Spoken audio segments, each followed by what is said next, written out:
Our next guest keeps us safe at night and even while we're awake. He is Brandon Wales. He's the Executive Director of CISA, the Cybersecurity and Infrastructure Security Agency.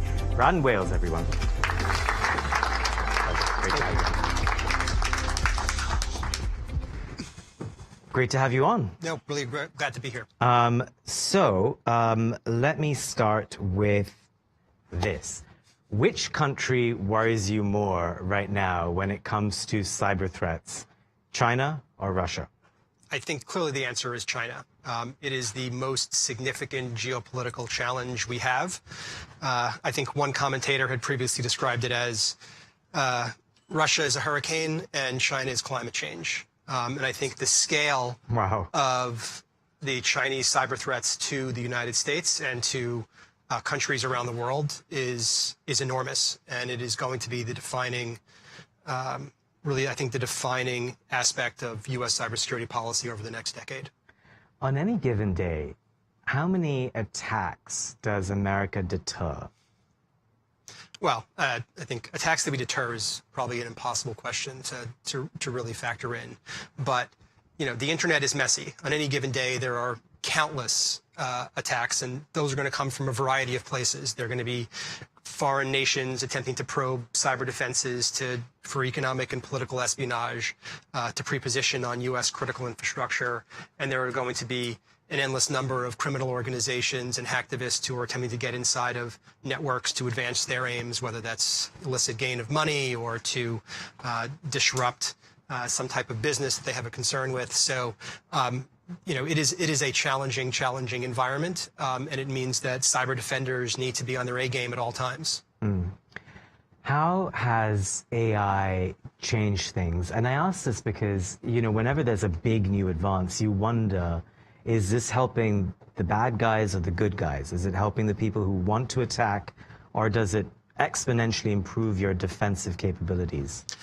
Yeah, and I think this is AI is just the latest advancement in technology that poses kind of the same challenge, which is how do you reap all of the benefits that technology can offer while minimizing the risks that it will introduce into the environment.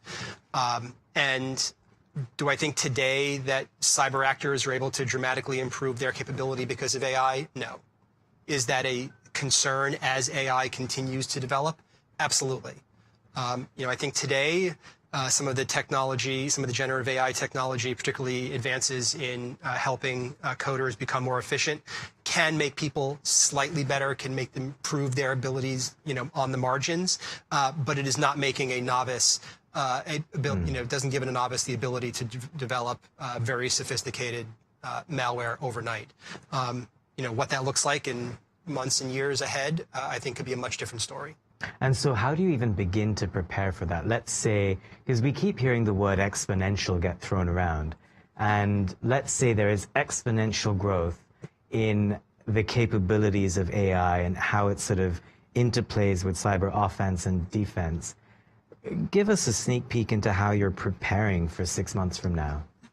So I think we need to prepare a couple different ways. One, as you note, we need to figure out how do we harness the power of AI to improve as much as possible to get that same exponential improvement in our defenses. How do we already use various AI techniques, whether it's machine learning or other tools, to spot malicious cyber activity that's never been detected before.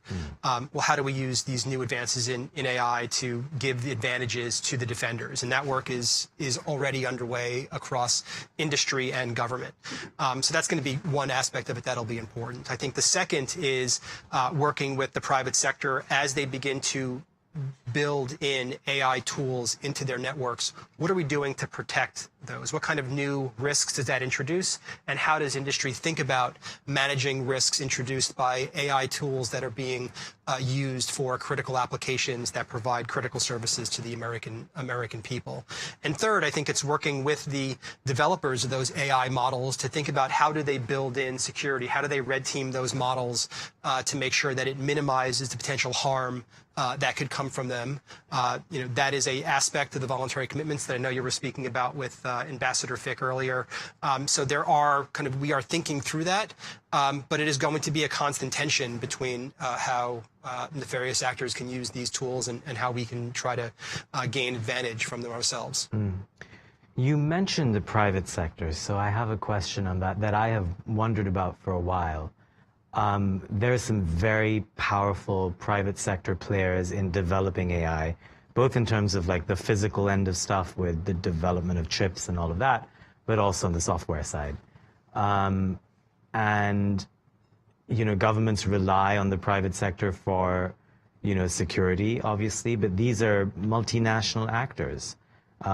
We all know the companies we're thinking about here, but they operate in, countries that I think America would consider both allies and foes.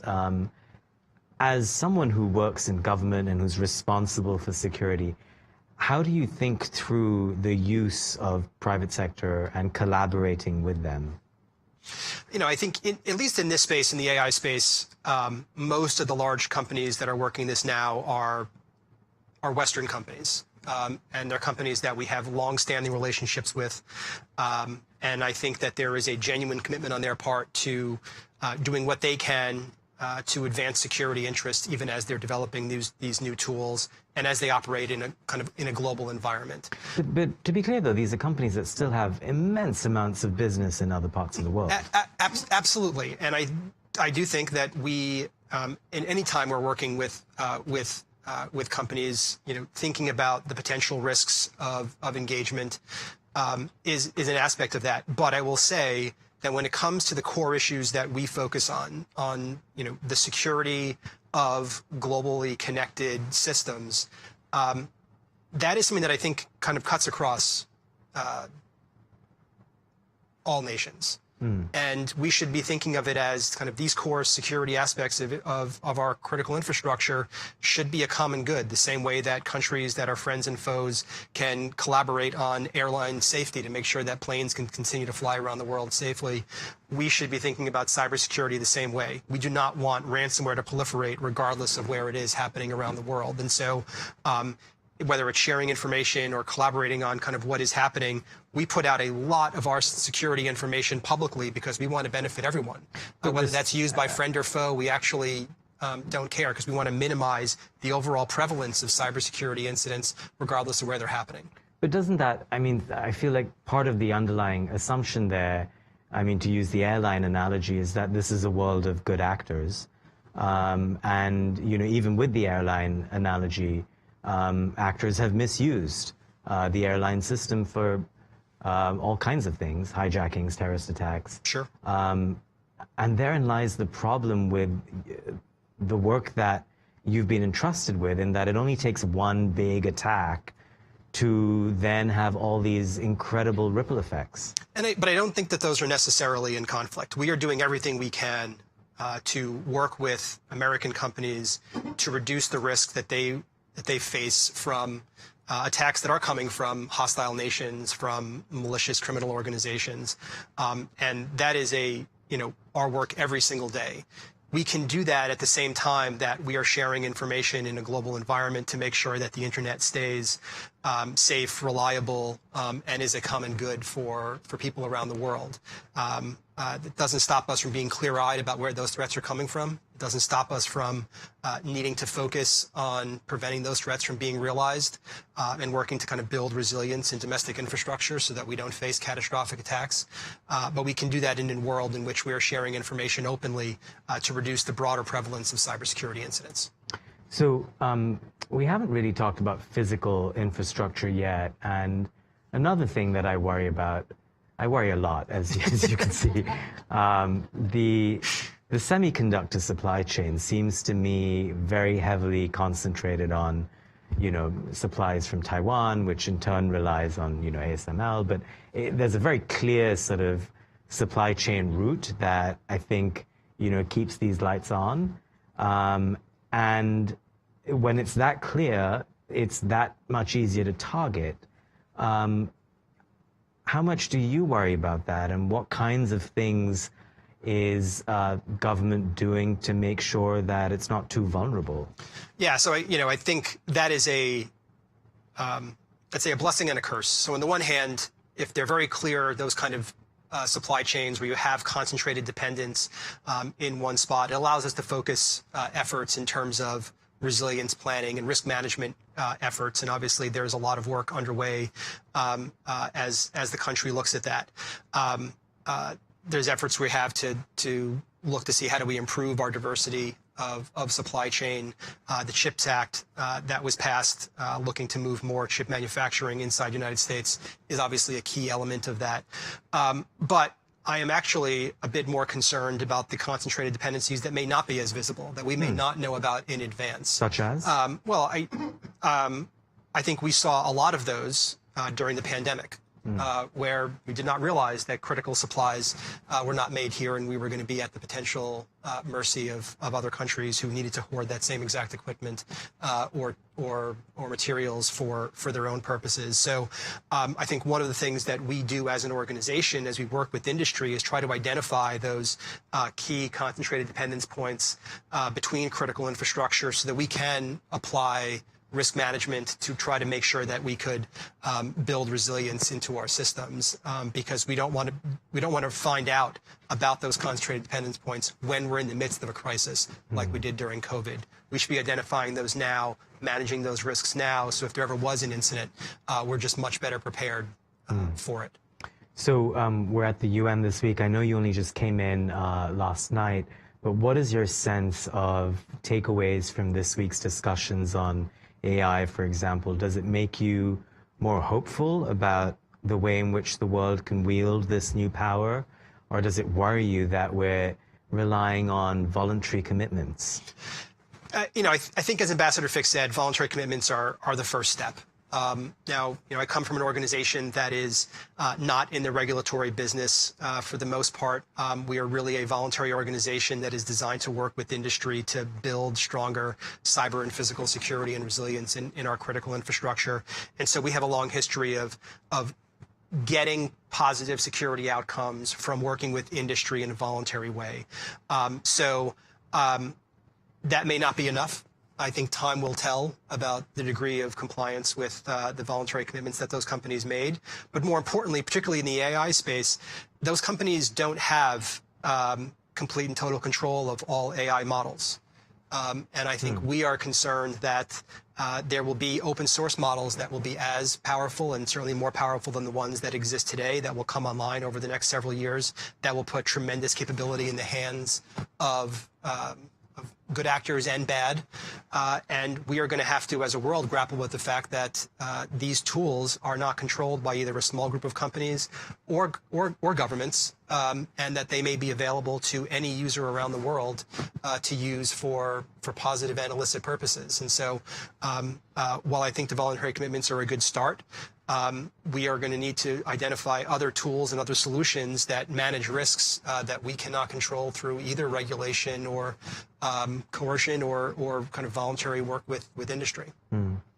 You know, at our magazine, Foreign Policy, we think about deterrence all the time in a variety of ways. And I've long been curious about why Russia hasn't successfully, or maybe it has, tell us, managed to attack the United States on cyber. Has it tried and it failed? Have there been any successful attempts at a smaller scale? Or were Russia's capabilities not that good? Or have you deterred them? And I would probably argue that it's a combination of a variety of those factors. I would say that Russia's early work during the Ukrainian conflict was obviously focused there. And they were putting a lot of capability and targeting into against the Ukrainian government. I think as that conflict did not go as planned for them, they had to put more energy and focus into sustaining their efforts in Ukraine and less globally.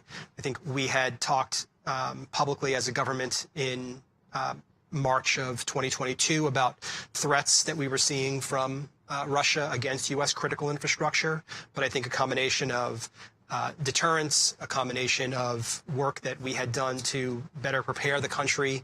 CISA had kind of spearheaded a Shields Up campaign to make sure that U.S. critical infrastructure was just better prepared for potential Russian retaliation. And Russian capabilities may not have been aligned at that time to achieve those goals. And then finally, I think Russia may have realized that that would maybe not have achieved their aims. Lashing out at the United States may have made us be more involved in the conflict, not less. So I think I'm not here to kind of get into the psychology of Vladimir Putin. There's a lot of people who try, and I'm not sure anyone has cracked the code on that perfectly yet. But I think that the work that we are doing is designed to make that harder, and hopefully we have been successful. Let me see if I can take one audience question. I see a hand over there, so you were very quick to put your hand up. We'll just get a mic to you, sir. Okay. This is also being live streamed. Okay. Well, Srikant Nadamuni from India. We've heard of the existential threat of AI, and then we're talking about cyber threats of AI as well. And there's talk of us coming together to address that as a League of Nations. How do you see this play out? I mean, we have seen the nuclear non-proliferation treaties and so on in the past, but there you had materials to check, verify, and so on. Here it's completely digital. Do you see parallels there? How do you see this play out? How do we come together on both these threats? It's a great question. Yeah, I think it is a great question, and I think it really highlights the challenge of this problem, and kind of why I highlighted earlier, why I think in some respects this is going to be a very difficult problem for governments to control, because increasingly as tools advance, as capabilities advance, compute power improves, these tools will be in the hands of people. You'll be able to develop these capabilities outside of any government control. Already today, you can go on Hugging Face, which is an open source repository for AI tools, and download one yourself and play with it, develop it, outside of anyone's control. And I think putting that, using the nuclear phrase, putting that genie back in the bottle is just probably not possible completely at this point. So it's about exercising control where we can to the maximum extent possible, as Ambassador Fick talked about. How do we do this collaboratively? How do we have similar examinations of this? How do we put in place codes of practice and standards that we can share across like-minded countries? And then how do we come together to address those risks that we just cannot manage because they're going to be in the hands of anyone, too broad an audience and too easily shared and too easily adapted? I don't think that we have an answer today. It's going to require a lot of creativity. And I think it's one of the reasons why we've come to those large companies who are developing those models today, because they have the expertise to understand what it takes to both develop those. They have the best experience in terms of working with them. And they may have innovative ideas on how we can manage some of these risks that government just doesn't quite know yet.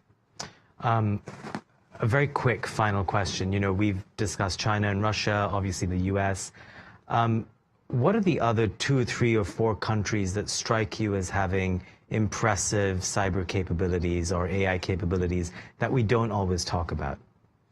Sure. I mean, I think that there's a variety of countries that we work with that are that have top tier cybersecurity skills and capabilities, and a lot of those are kind of our close partners in the West, whether it's countries like the UK and Canada and Australia, Israel, which has a pretty incredible technology industry that has very sophisticated cybersecurity tools and companies working in that space, a lot of venture capital money flowing to them because of that.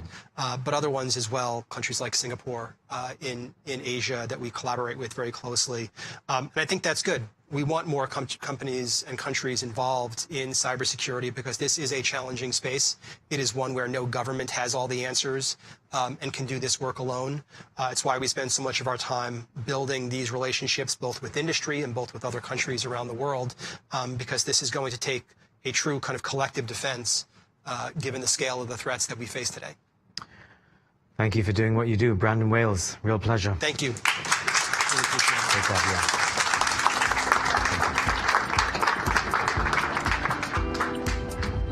And now, please